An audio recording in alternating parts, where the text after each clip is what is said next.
Governor Lachlan Macquarie arrived to sort out his Lieutenant Governor's mess. So impressed was he with the government house that he set fire to it and burnt it down. We've had 4 government houses in Tasmania, far more than any other state or territory in Australia, because we're greedy. We like change. Change is as good as a holiday. Now, as we're coming along, we've got some beautiful old architecture. This one's Georgian, we can tell. And off to the left we have St David's Park. Of course, St David's Park started off life as a cemetery. People were just dying to get in there. Not much different today when Salamanca markets are on. You can have a picnic there. Just remember, when we move the headstones to the memorial wall at the back of the park, between the park and the Supreme Court, we never move the bodies. So if someone tells you to get off their great-great-great-grandfather, it probably means you're having a picnic on him. Not a good thing. Now, also, Lachlan Macquarie is responsible for the beautiful grid system we have here in Tasmania. Due to the fact that the government surveyors were ordered to sort the mess out that David Collins had left. Now, through the left, we have the Anglesea Barracks. Prior to the barracks being built in 1811, all the soldiers here were actually building it out amongst the population. And when Governor Lachlan Macquarie arrived, again disgusted with the fact that the soldiers could drink, engage in debauchery and have fun. That wasn't allowed in the 1800s. He marched them up the hill and made them build their own barracks. That barrack there is very, very interesting in as much as it served as a women's refuge. That's what you want, put women where there's a lot of men who drink. It also served as a school, for the Hutchins School for Boys, as well as sending the troops over to New Zealand during the Maori Land Wars, as well as being the first troops to be dispatched to the Boer War in South Africa. So it has played a very important part and is Australia's oldest continually used military base. So a lot of history there. It does have a museum. If we head off to the left here, we'd end up down in Ewanville, Geeston, Southport, and down to Cockle Creek, the most southerly point you can drive to in Australia. Now, once you get to Cockle Creek, don't expect to go to the takeaway because there isn't one. But there's a lovely beach with a great view of Antarctica. So well worth a little trip, well, if you've got good binoculars, that is, to be able to see 2,970 kilometres. But that's what you get down there. Now, of course, Geeston has the Tarhoon Airwalk. Hastings Caves has the thermal springs and unique spider species. So if you're into arachnids, that's where you go to frighten your missus, or your kids, or yourself. Whatever's her job. Today, getting down to Hobart takes about 45 minutes to get down with the cherries and the apples, etc. Or down to grab some saffron. We've grown beautiful saffron down there. Pretty expensive, but well worth it. Or you could use the road that we're going to go up, which is about an hour and a half's journey along the bottom of the foothills. This is the original way down to Huonville in the south. This is the way you would have come with your horse and carriage. So, off to the left we have some beautiful big Georgian and Victorian homes here, originally built on 2.5 to 5 acres, so that the convict staff that you had would be able to grow your fruits and vegetables, no corner store, milk your dairy cow, as well as look after your carriages and horses. Now, of course, when convict labour ended in 1857, these homes were subdivided, thanks to the fact that we had corner stores. Now, we've got a mixture of architecture today between Georgian, Victorian, Edwardian, or Federation, Art Deco, Art Nouveau, or the Arts period. Then on to pre-World War II, post-World War II. The post-World War II are the ones that are falling down. We got a little bit rushy. Now, we do have to remember the beautiful homes such as the one on the right there. Yeah. That's a 1930s. The one coming up is a Georgian. Then, of course, we've got another Federation coming up, and Georgians, and more Federation. A lot of these don't have any foundations. So when you lash out and spend $1.7 million buying these, just remember, rising debt can be a bit of an issue. As is the electricity or the electrical wiring from 1905. Might give you a bit of a zap, a bit of a bright spark. The plumbing, which is either lead, causing lead poisoning, or terracotta pipes causing cracks and then very interesting odours in the back gardens, could also need replacing. So just be aware, a lot of these homes do require a lot of upkeep. Now, having said that, all of these homes were built on the higher side of town because the British never learned off the Romans about sewage. Thus, it floated down. They didn't want to smell the vapours of the working classes. So that's why they built up high. Now, from this point on, you'll notice that the old architecture suddenly stops. And there is a good reason for that. In 1967, we had the Black Tuesday fires. Now, these were quite horrid, in as much as the 1967 fires killed over 80 people, destroyed over 1,100 homes. Now, the fire started off to our right on that peak where the clearing is, those new homes, and of course spread down into the valley off to our right. It ensued or raged for 3 days. It created its own weather pattern. By the time it had gone through this valley off to our right and up into Cascade Brewery and the Women's Factory, up towards Fern Tree and Mount Wellington, it had picked up speed. It was now doing 65 kilometres an hour. This road was the only road up and down at that point, other than Cascade Road. And unfortunately, if you were up here, you were trapped. You had to go that away in front of us, back towards Huonville or over towards Kingston. Now, the fire was moving so fast, people coming in from the other direction to rescue people were also becoming trapped. Now, we have to remember in 1967, for those who are younger who probably don't remember, because you weren't here, in 1967, not every house had a car. Cars were very expensive.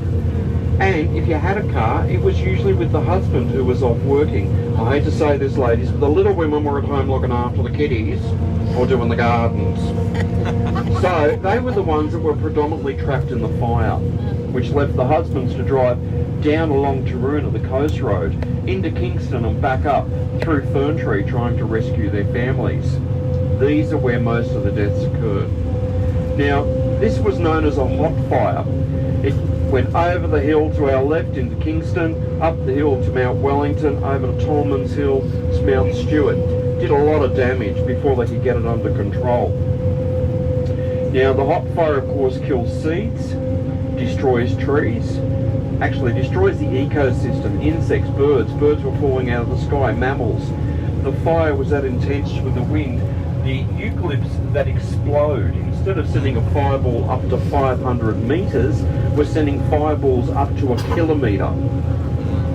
The embers from the burning leaves and bark, instead of flying 1 kilometre, were flying 2 to 3 kilometres away and starting spot fires behind the firefighters and the rescuers. This is devastating. We're now over 50 years since those fires, and as you can see, the forest is slowly recovering. This eucalypt forest, however, will take another 200 to 300 years to recover. We do have our ecosystem back. We have our insects, our mammals, our birds, our reptiles. The seeds are starting to self-seed again. However, when we get up the mountain and we see the temperate rainforest, these are hardwoods up there. It takes about 700 or 800 years to recover. A lot longer, because they're very slow growing. Now, prior to European settlement, these hot fires were very uncommon. Aboriginal, and they would do what they call caring for country. They do fire stick burning. When the ground is moist, the humidity is high and there's no breeze, and you're marching from your winter camp to your summer camp up in the mountains, you would light a fire. That fire would burn to a natural fire break or to a fire that you had lit the previous season, therefore would burn out. It would burn low and slow, therefore allowing animals, insects and birds to escape, seed pods to crack open and the rubbish to be removed.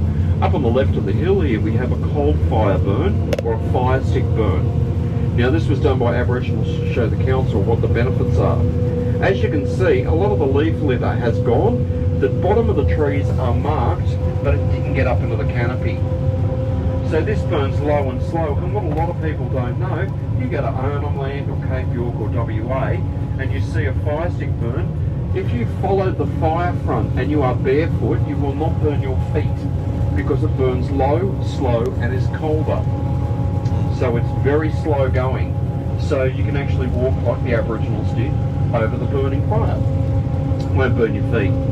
Now, of course, here we stopped doing that, and unfortunately we went through that period which we're not going to talk about, the Black Wars, or the Land Wars here, where we had a mine down the middle of the island and anything on one side was executed, which got rid of these people who were caring for country. So thanks to Greening Australia, Landcare Australia, the local council and local residents, we have replanted, reseeded and have got the forest growing again. Now, to give you an example, some of the blue gums that would have grown here prior to European settlement fortunately had been removed, but the size that they get to would be equivalent to me parking a Volkswagen Beetle inside, opening the both doors and not being able to touch the sides inside, or 15 adult men with their hands outstretched touching fingertip to fingertip to make a circle, and that would be how round it would be. In other words, really huge. Now, same as our other plants here and our other vegetation, we do have a lot of vegetation that is particular to Tasmania or only grows here. We share some of our plant species with only one or two other places in the world. Our manuka bush that grows here is only shared with New Zealand. Our Arctic birch is only shared with southeast Queensland, northern New South Wales. Our Arctic beech is shared with Argentina. Our man ferns, they're the tree ferns that you see on either side of the road. They're not called tree ferns, they're called man ferns. Now, you may do what I do and ask a biologist or an agricultural type person why they're called man ferns. And she said, it's because they're pretty primitive. They grow really tall, thick around the middle, and have a lot of foliage out the top. Yeah, it's very rude, I know. Any ageman enlightenment to call men primitive. Well, it may be true. Now, however, these are called man ferns. They date back, like most of our unique plant species, back to when dinosaurs walked the earth. Some even go further back to when we had Gondwana, the one island, or the supercontinent, which is why our geology is different from that of mainland Australia and resembles more that of, must be really hard to get that little car around the corner. Turn the steering wheel, it goes better. Now, of course, our supercontinent and our geology is dolerite on this side of the island, which means we're more like Argentina and Chile. The western side has the same geology as South Africa, which is why we have a lot of minerals over there. Only the northwest tip is similar to that of South Australia and Victoria. So therefore, that's our geology. We sort of, in the puzzle of Gondwana, was sort of all over the place. This is the beautiful Fern Tree Tavern. It's nice, you'd like it. We call it Brady Bunch Besser Block. 1967, we had a beautiful two-storey timber hotel there. So if you'd left Hobart this morning at 6 or 7 o'clock with your horse and carriage, you would have made here by lunchtime. So you would have stopped for a bit of a break, watered your horses, maybe had an ale and a Cornish pasty before heading down off to our left and going down to Lower Longley for the night. Another 10 kilometres or 10 miles that way. This beautiful park here, this is where the rectory was before the fire. There is a Tasmanian tiger there. Can you spot it? It's just there on the tree. This building here is the only building to survive the fire in Fern Tree. Yes, the church. The church. Everybody hid in the church. Those that hid in the pub drinking their cares away didn't make it. Even the rectory, the pastor's house, burnt down. This is where you would have watered your horses and kept your horses. There's a beautiful trough just here, handmade on the left. There's a galvanised pipe going into it. That's where you would have watered your horses on the way through. That water is spring-fed water. That's what you're drinking in Hobart. I can tell you're excited. No artificial flavourings or colourings. And no preservatives. The only thing we add to our water is fluoride. You'll notice in the hotel, if you smell the water, there's no chlorine. If you smell chlorine, it means you're in an older part of town. Off to the left, we have the road closure status board. We do get snow any time of the year. Christmas Eve just gone, December 24th we had snow right the way through to Christmas morning. While the rest of you were roasting, we raced up and had our beautiful turkey dinner in the snow. Now I will point out, no one else can get through, but we have a gate key because we are the only bus company, the only people able to take people up to the top of the mountain when it's snowing, because we have snow chains and snow licenses. The only company in Tasmania to do so. So wherever it's snowing, we're the only ones allowed through, because we're special. We like to play in the snow. We'll snow down and have snow fights. Now, to give you an example of a baby blue gum that's 30 years old, ignore these beautiful old things here. They're just twisty. No, they're no good. Ooh, slow down. Christian, you're going too fast. There's one there. That's 30 years old. Wow. Ah, the one there. You spot the blue gum. He's going way too fast. He must have been doing at least 35. Scary. Now this is Upper Fern Tree. This is all rebuilt and occupied by people from the mainland. We know that because if you're a Tasmanian, you wouldn't fill your gutters full of leaves and grow weeds out of them. This is a good way for your house to catch fire. You'd also not have trees overhanging your house because that is also a no-no. Welcome to Mount Wellington Park, 18,000 hectares of parkland operated by the Hobart City Council, overseen by committee, or what we like to call the No Brigade. No, you can't have a cable car. No, you can't have a coffee shop. No, you can't have toilets. No, no, no. Plenty of no's. Now this area here, believe it or not, is a temperate rainforest. So if you've been over to the west coast and gone to Stanley and gone up the Gordon River, you'd be going, no, this isn't a temperate rainforest, mate. Look at all the sunlight hitting the ground. That's the problem with a bushfire. You destroy all the big canopy trees, and therefore these scrawny little myrtles and hewens, King Billy pine and the like, blackwoods, are having a lot of trouble trying to grow because they're not used to having direct sunlight. They're used to growing to a certain point, then having the harder leaves. Now when we're around Horseshoe Bend coming up, you'll notice that on the right, the hills are covered by the forest is covered by the mountain, providing shade for it. So it'll actually grow a lot faster or a lot better. It's thicker. Here we have to plant eucalypt trees to provide some shade. As you can see, also the ground cover is pretty sparse. Now that makes it very, very difficult for the temperate rainforest to seed because they need moisture on the ground. When you don't have ground cover, you're not getting any moisture retention. So it is making it difficult. Now fortunately for us, we are getting a lot of our animal, insect and bird species back. We're getting the variety thanks to rangers and various organisations seeding the plant species that would be here. And it, as I say, come back in 800 years time, you won't know the difference. It'll be lovely. However, we do have two of the world's monotremes. Now there are, but this year the trees at our place have already started to lose leaves. We're not at the end of summer yet, which tells me we're in for an early winter. Yeah. Now if we're in for an early winter, last year it was -10 at my place. Go team. Not bad for somebody from the tropics. I love it. So, and of course we couldn't go to Europe the last year, could we? Not heavy jam. So, what we had here was winter 1910. Oh, wow. So you would have come here to relax. This is before Gidget and Hound Doggy, Hoon Doggy, whatever the doggy was that played surfboards. Those movies of the 60s. Moon Doggy. Moon Dog. Thank you. So we'll pass these ones back. That's winter. Someone's messed my... This one is summer. Ah, that's summer. So that is snow, it's not sand. We didn't have the beach up.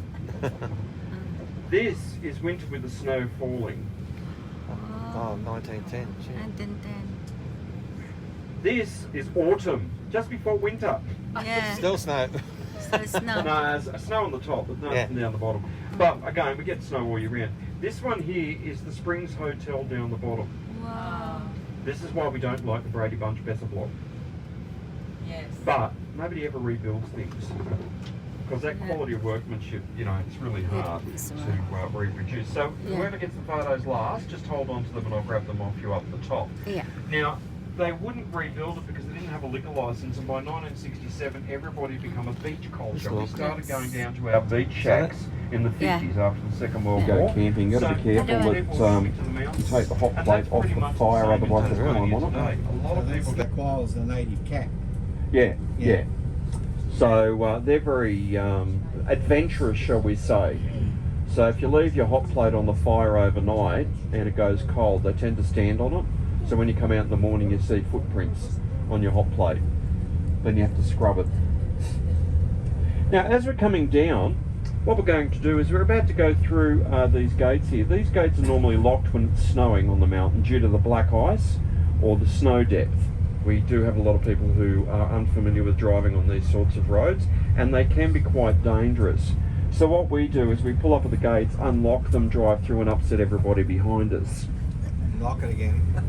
You're not coming, it's all ours. So we drive up here very slowly following the snow plough. So if he slides off the road, we know not to go any further. He who dares wins. I dare you go first. That was completed in 1964. Now we're coming in. Then a drunken captain of the Illawarra, a bulk ore carrier heading upstream to the precious metals refinery, bumped into the bridge accidentally. Now that caused the bridge to collapse and kill 13 people, including his crew, as the bridge landed on the vessel and sunk it. Now that vessel is still there underneath the bridge, as is the bridge pieces. They couldn't replace the footing of the bridge, so when you're looking on the eastern side or the far side, if you follow the bridge you'll have equally spaced footings or pillars. Then you'll have a big gap and reinforcing under the bridge. That's where the bridge is sitting above the vessel. So that's the Illawarra. So if you have a little squizzy at it. Now we're looking down into Hobart. Huge city, I tell you, huge. Huge, so large. Look at how busy our harbour is. Look at all those ferries and those vessels running and plying our waterways. Oh, that's right, our government hasn't got ferries, have they? We're the only city in Australia that is a capital that doesn't have public transport. Go team! So the congestion, my mother come down from Brisbane and I took her back on Tuesday. I said, oh God, we've got to drive through peak hour. And she cracked up laughing because, you know, Brisbane peak hour's a nightmare apparently. And I went, oh, you wait. We sat for 30 minutes in town trying to wait for the lights to change. And I went, told ya, none of these people know how to drive. Very scary. Green light means go. So that's our little town down there. The big round building you can see just where there's a boat doing a Yui. He's decided not to go out to sea because it looks a bit chilly. That big round building there is the first legal casino in Australia, the Rest Point Casino. Yes. Now, of course, the Rest Point Casino is not the trouble like Crown Casino because we've got no patrons. Yay, go see! Does a lovely buffet though. Now, Rest Point Casino is the federal group. They actually own every pokey in Tasmania. So every club and pub who have pokies, they're owned by the casino. Some people say it was a bit illegal, but I don't play pokies, so I don't care. Now, as we're coming down, they realised that the congestion caused by not having the bridge there meant we may need another bridge. So we built another bridge just coming up on our right hand side. That's the John Bowen Bridge, named after the young lieutenant who brought the first vessels in here in 1804, 23 years before Melbourne was established. Yes, we're the second oldest colony in Australia, and you can tell. Now, that bridge there, on the other side, the eastern shore where that grass area is where he settled. Now, some people say he wasn't the sharpest tool in the shed. We do have to remember he was 21 years old. He was a naval lieutenant. Not used to colonising areas, didn't know what to look for. So when David Collins arrived 3 months later, he moved everybody over to where Hobart is currently situated. because he wanted the fresh water. Now, of course, over where the Bowen Bridge is, to the left of that we have the race course. To the left of that we have a big valley and a boat leaving that little peninsula. That is Mona, Museum of Old and New Art. That finger peninsula there, the white building on it, is the Cadbury factory.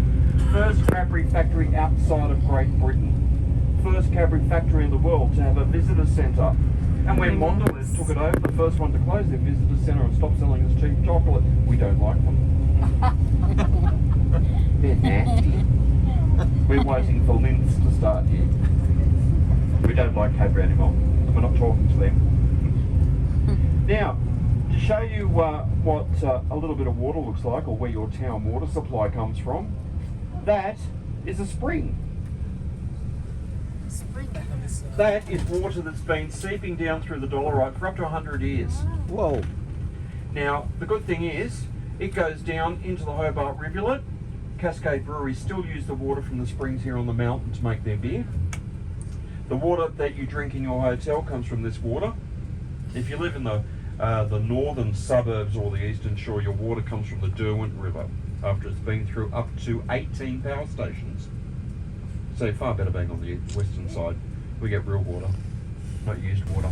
Now, does anybody want to taste? I know the sign says untreated water do not drink. You know, you could have used the tap. I wanted to have a bath. Did you enjoy your trip? We'll see you next fall. The water's beautiful. It's fresh, it's clean, Yeah, and it's it's lovely. clear. Now, the good thing is about Tasmania, because we have the cleanest air, when the rain falls and it seeps through, you're silly enough to go walking when it's snow. You want to borrow our heat? So the other bus that came up has a lovely coffee maker and hot chocolate maker in it. So you come up, play in the snow, and we rescue them and we charge them $15 for a cup of coffee. No, we'll do that. So as you see, we're coming up the hill here, beautiful landslides. Look at these beautiful rocks, some of them as big as the bus. This is alpine country. These are snow gums, a bit like those found at Mount Kosciuszko, Jindabyne, or Mount Buller in Victoria, the high country. These can be up to 500 years old. Yes, they're scrawny looking, they look like seedlings or saplings. However, you have to remember, it's very hard growing when it's in minus temperatures. There's ice and there's snow, which is why we have a lot of waxy leafed vegetation. However, what makes it worse is we're on the 40th parallel, which is the same as Cape of Good Hope and Cape Horn. So winds here, this morning when I looked, we have these orange poles. This is how high the snow gets up to Launceston via Oatlands and also via Ross. Then we stop off at Perth, not Perth WA, Perth Tassie, and then we end up in Launceston. By the way, Ross has the best scallop pies and apple tea cakes. Now the trip from Hobart to Launceston generally takes you about 2.5 hours with a 15-minute stop at Ross to grab your pie, your tea cake and a cup of coffee and change drivers because I'm eating. So we're looking out now, we follow the valley of Coal River down into that waterway on the other side of those hills. That little waterway there is the Broadwater.